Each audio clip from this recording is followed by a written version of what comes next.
La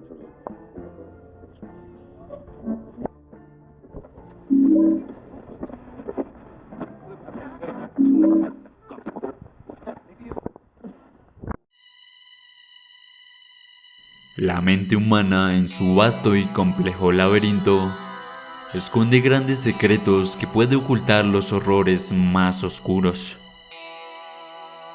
Esto ha sucedido a lo largo de la historia, donde algunos individuos han cruzado la línea invisible, donde la moralidad deja de existir y la razón se distorsiona, sacando y revelando su lado más perverso.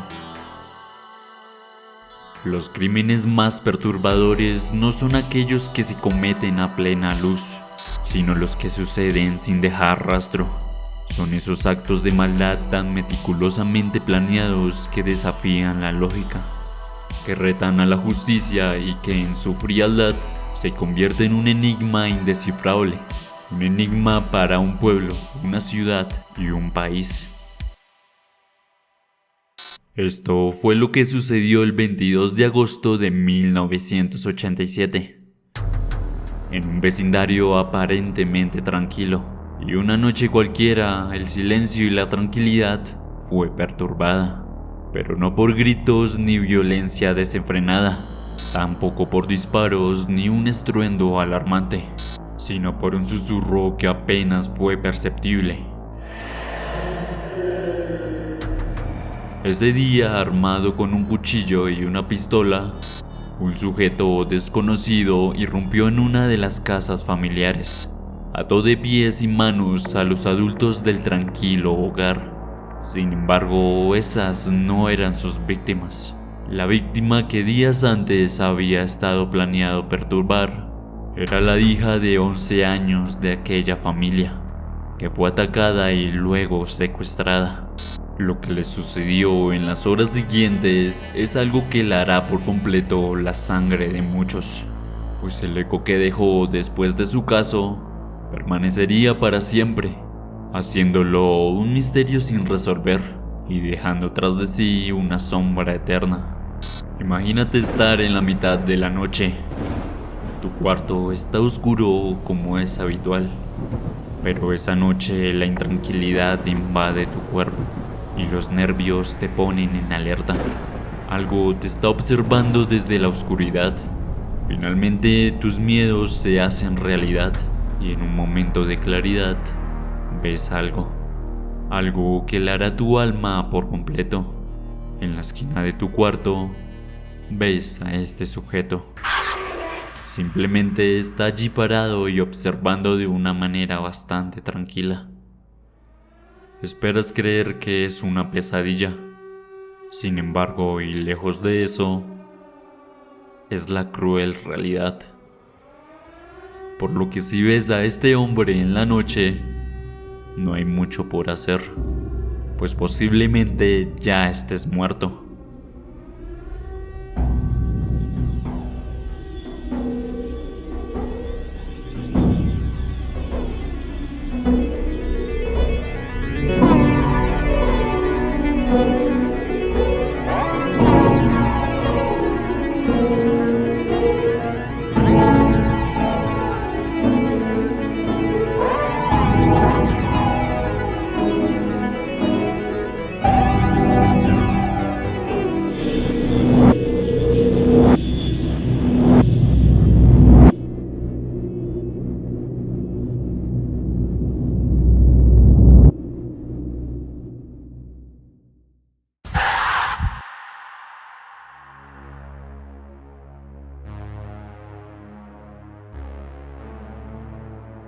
A finales de 1987, una familia cualquiera de Melbourne vivía una serena noche como cualquier otra. El viento sacudía suavemente los árboles y las luces de las casas del ameno vecindario se apagaban lentamente, indicando que ya era hora de dormir. En esa aparente tranquilidad, nadie podía imaginar el horror que estaba por suceder. Dentro de una casa modesta, una familia descansaba. Ajeno al peligro que acechaba a las afueras de su hogar, la oscuridad de esa noche ocultaba más que sombras. Ocultaba a alguien que había estado observando desde la lejanía. Un hombre, meticuloso y paciente, aguardaba el momento perfecto para perpetuar un macabro acto. Era la madrugada cuando el intruso irrumpió en la casa, sin ruido y sin señales de violencia. Se dirigió al dormitorio de los adultos del lugar, por los que, sorprendidos y aterrorizados, estos fueron amordazados y atados, siendo testigos de lo que el sujeto misterioso iba a realizar. Con un arma en mano y su rostro cubierto, sometió a la niña de 11 años. Y sin alarmas y sin gritos, con una calma escalofriante, el intruso los dejó atrás, llevándose a la niña en la oscuridad de la noche. Los padres, atados y amordazados, quedaron impotentes, siendo testigos de la pesadilla sin poder hacer algo al respecto. Nadie sabía quién era. Nadie entendía cómo pudo suceder tan rápido, tan limpio, tan irreal. Lo que esa familia no sabía era que estaba ante el primer ataque de uno de los violadores y asesinos seriales más misteriosos que han existido, que con mente fría y calculadora hizo engañar al mundo entero. Era una mente que jugaba con los miedos más profundos de sus víctimas. A la mañana siguiente, cuando la noticia se supo, las autoridades locales se movilizaron, pero no habían pistas, no habían huellas, ni testigos ni rastros. Los investigadores se enfrentaban a un vacío absoluto. Un fantasma había entrado en sus vidas y como un soplo de viento había desaparecido sin dejar rastro. La niña fue encontrada horas después, aturdida pero viva. No recordaba el lugar exacto donde había estado, solo pequeños fragmentos de una habitación oscura. El sujeto había abusado de ella por más de 5 horas. Aunque su vida fue devuelta, algo en ella se había perdido para siempre. La niña había sido brutalmente violada. Lo más extraño de este caso es que, pese a lo traumático del suceso, no había absolutamente nada que indicara quién estaba detrás. Fue como si todo hubiera sido planeado con una precisión escalofriante. Nadie lo sabía con certeza, pero en las sombras una figura había empezado a surgir. Un depredador invisible, inteligente e inmortal. El misterio estaba apenas comenzando. Mientras las autoridades seguían buscando respuestas, Melbourne empezaba a temer lo que no podían ver. Un hombre sin rostro había irrumpido en sus hogares y se había desvanecido, pero en su ausencia había dejado atrás algo más aterrador: la certeza de que lo haría de nuevo.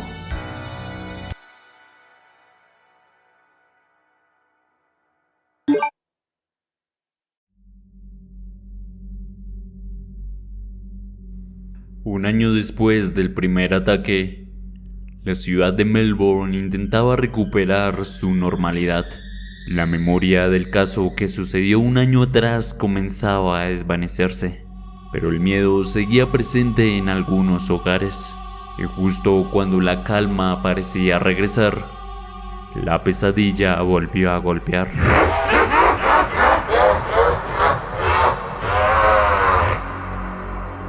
La noche del 27 de diciembre de 1988, en una tranquila calle de Ringwood, la familia Wills disfrutaba de la calidez del hogar.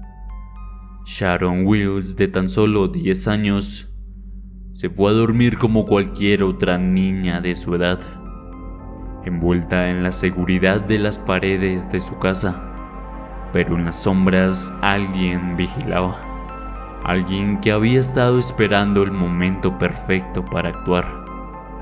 De acuerdo con los informes policiales, La familia Wills fue atacada de una manera tan meticulosa y sin ruido que al principio no podían creer lo que había ocurrido. Cerca de la medianoche el intruso irrumpió en la casa y nuevamente, sin dejar señales evidentes de forzamiento, armado y con su rostro cubierto con un pasamontañas, el atacante se movió por la casa como si ya hubiera estado allí antes.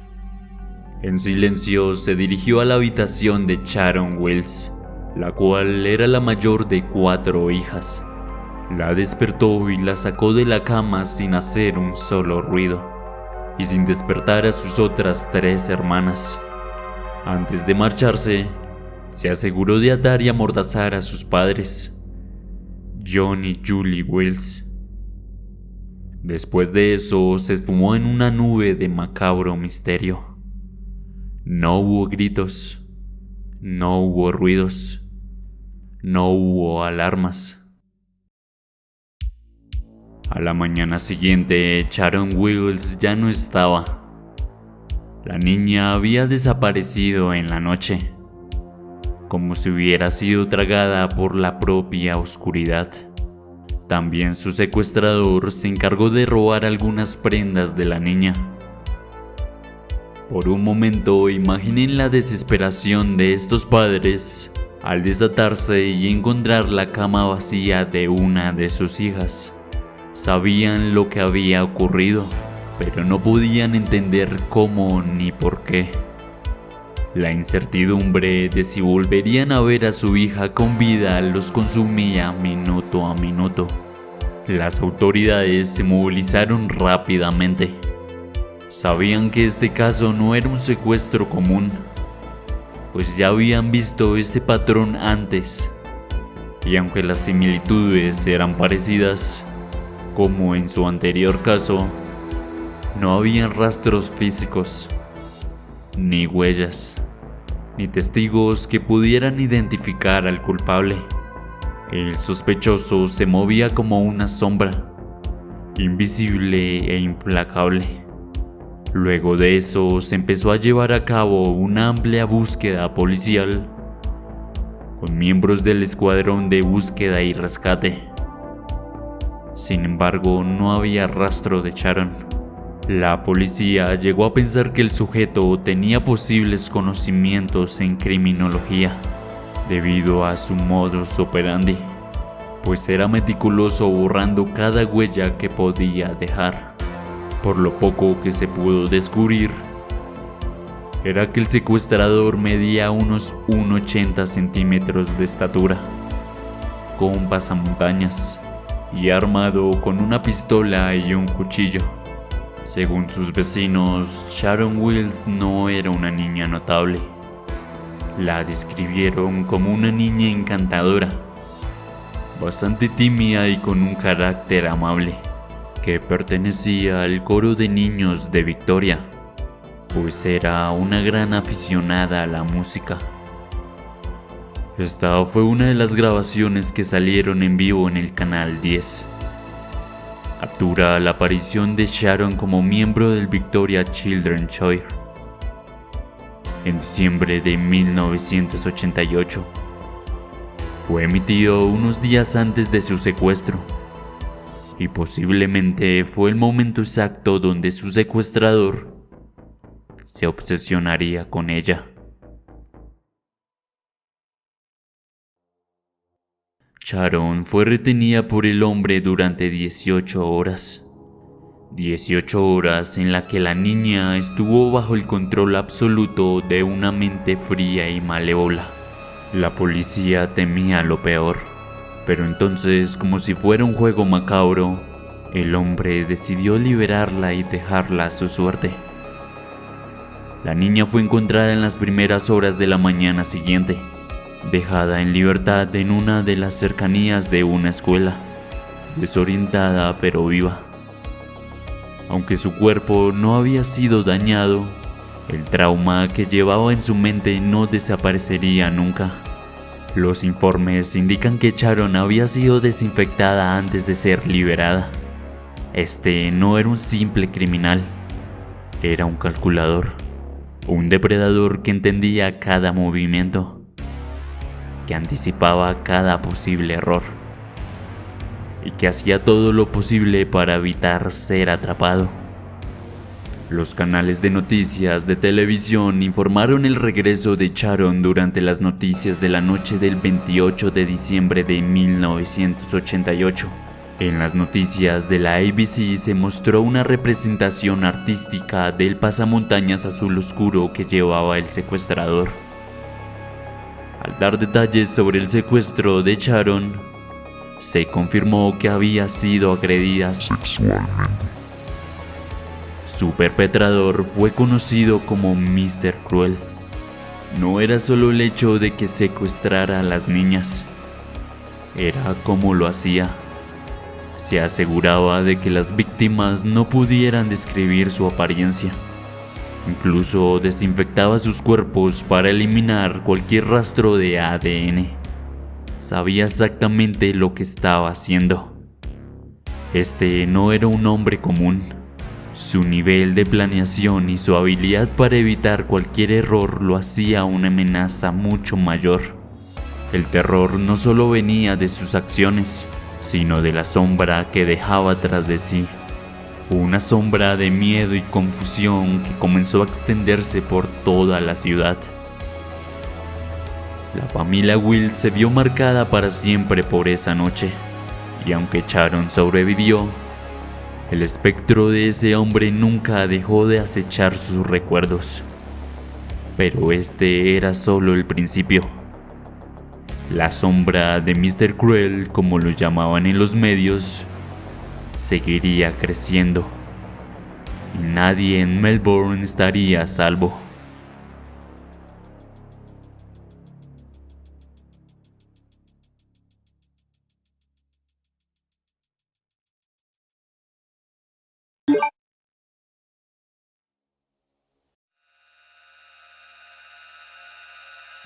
A pesar de que las autoridades ya habían formado un escuadrón para ubicar el abusador infantil y arrestarlo, sus esfuerzos fueron inútiles.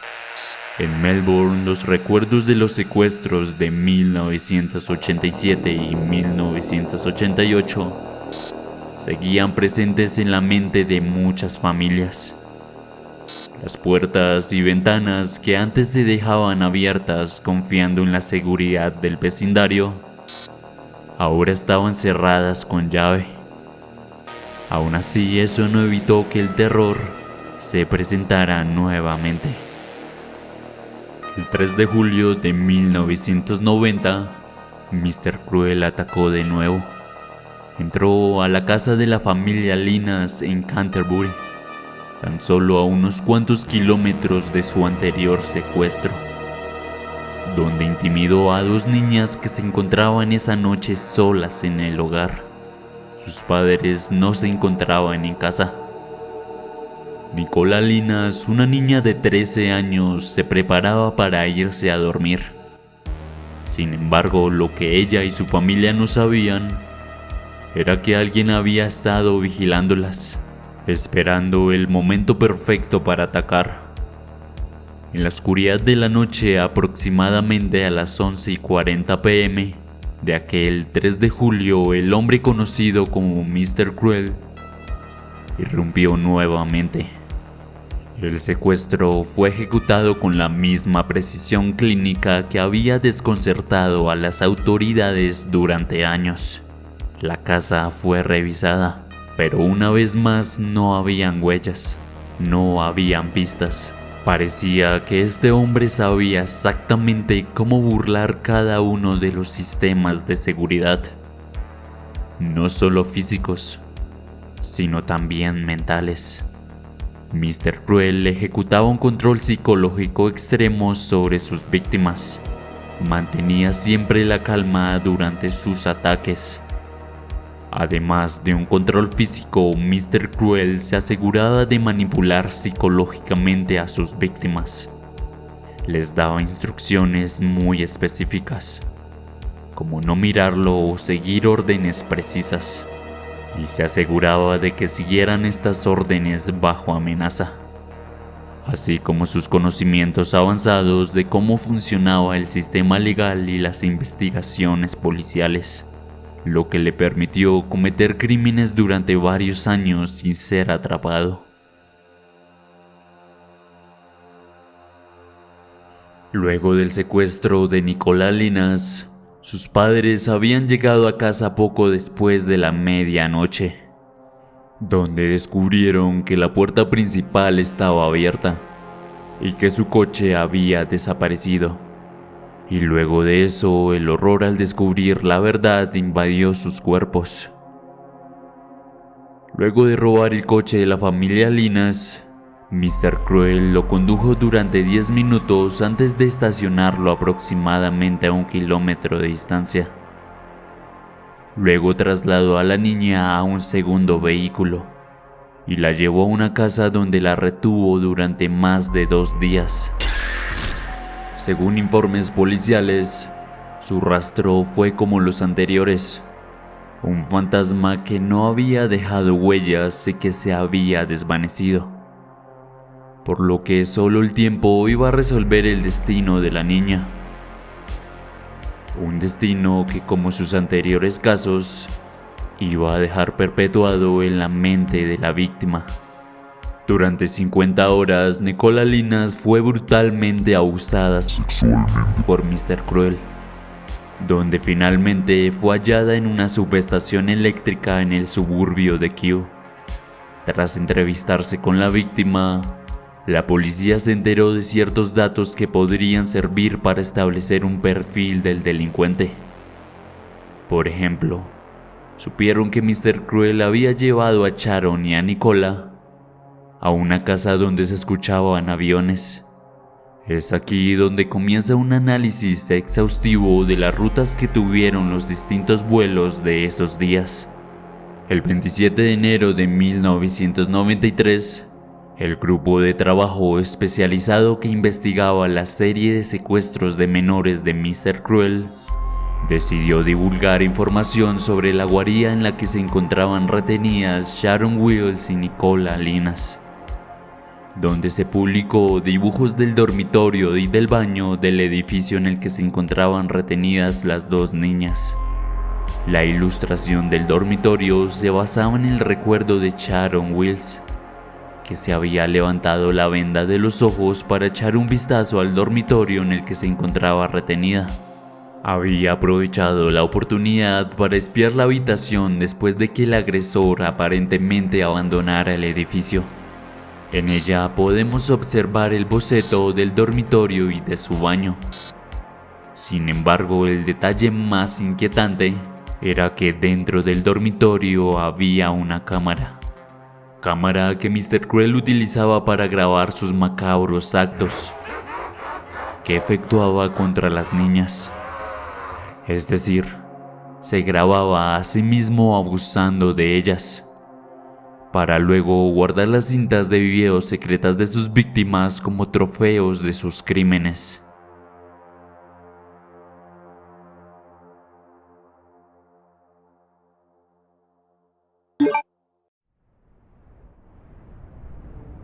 Mr. Cruel no solo era un depredador sexual, era un director de su propia película de terror.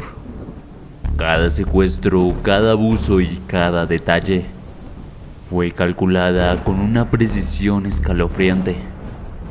Y lo más macabro de todo es que guardaba evidencia de su perturbador trabajo.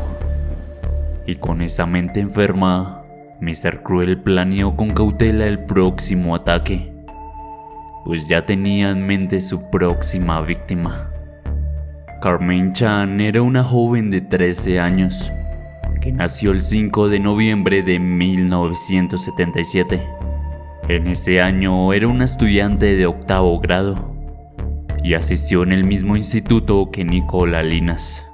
Sus padres poseían y operaban unos lucrativos restaurantes chinos, y ambos padres trabajaban regularmente hasta 18 horas por día.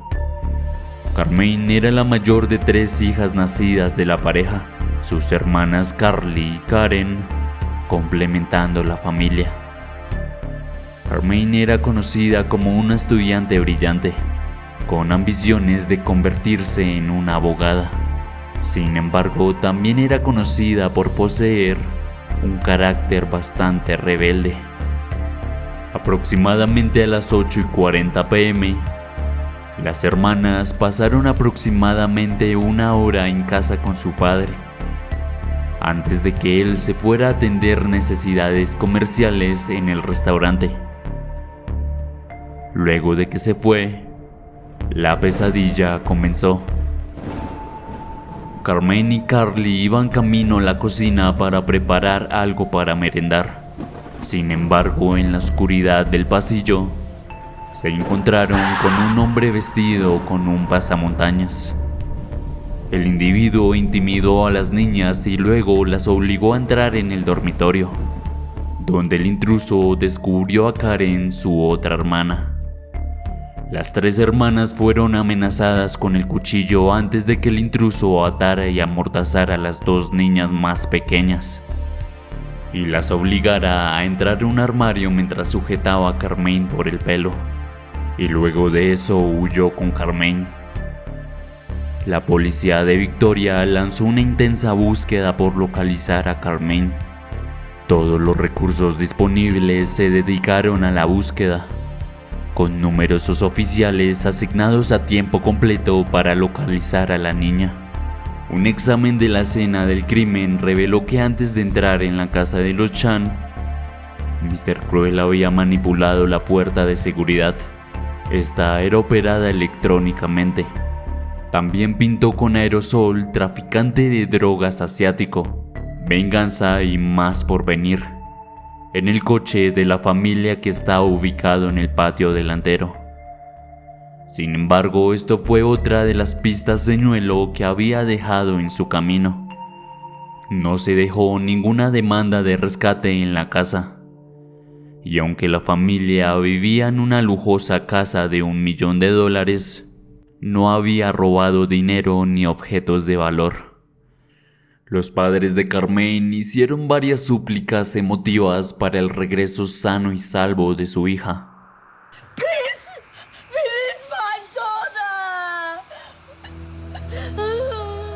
Sin embargo, y a diferencia de los secuestros anteriores, esta vez algo era distinto.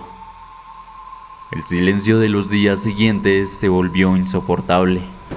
Mientras las familias de Sharon Wills y Nicola Linas habían recibido una segunda oportunidad para abrazar a sus hijas, la familia de Carmaine esperó y esperó.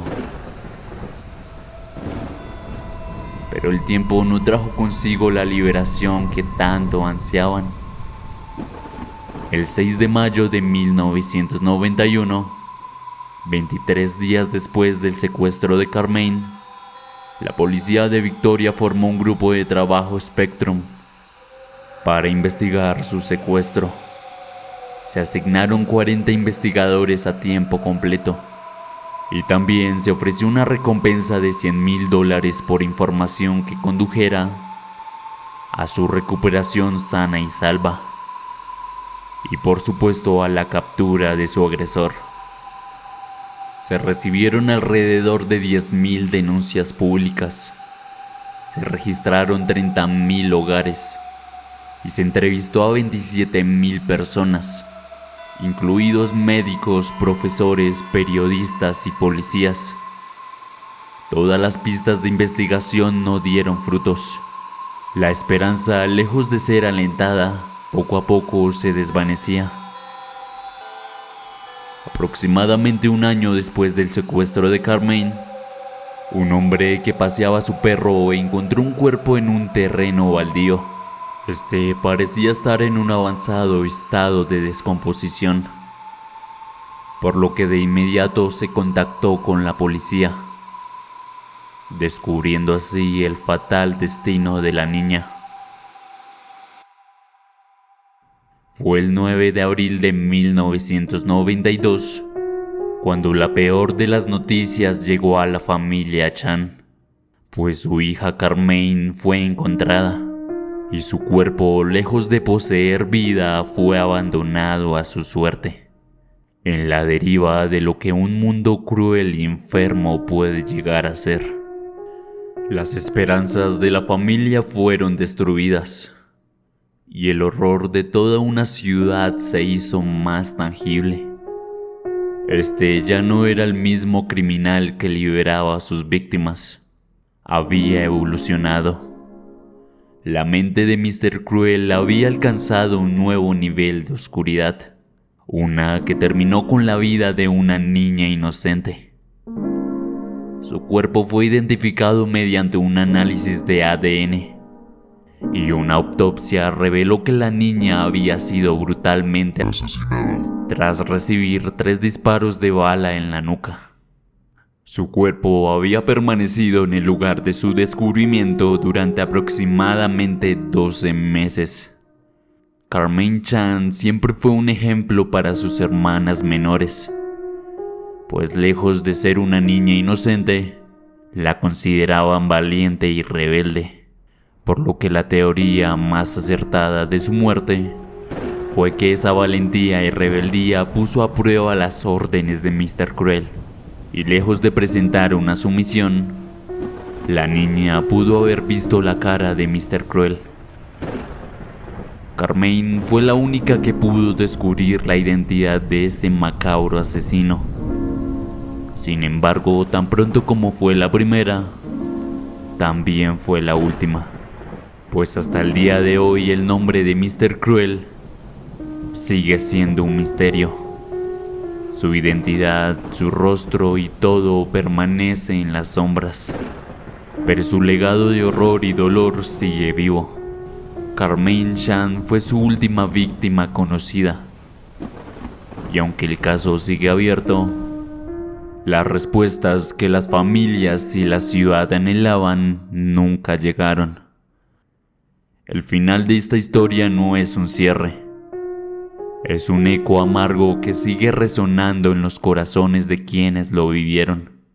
Las familias, la policía y la comunidad, todos siguen buscando respuestas que tal vez nunca lleguen. Carmaine Chan fue enterrada el 16 de mayo de 1992. A su funeral asistieron más de 800 dolientes, entre ellos alumnos y profesores de su colegio, así como las familias de sus 2 anteriores víctimas. Sin embargo, Mr. Cruel desapareció tan misteriosamente como llegó, pero su sombra sigue presente. Simplemente a veces el mal no es atrapado, a veces solo queda el vacío de lo que pudo haber sido. Y en este caso el vacío es profundo, oscuro y desgarrador. El mal no tiene rostro. A veces es una sombra que se desliza entre nosotros, dejando cicatrices invisibles que nunca sanarán. Y en el caso de Mr. Cruel, esas cicatrices todavía laten en los corazones de todos aquellos que vivieron en su oscuridad.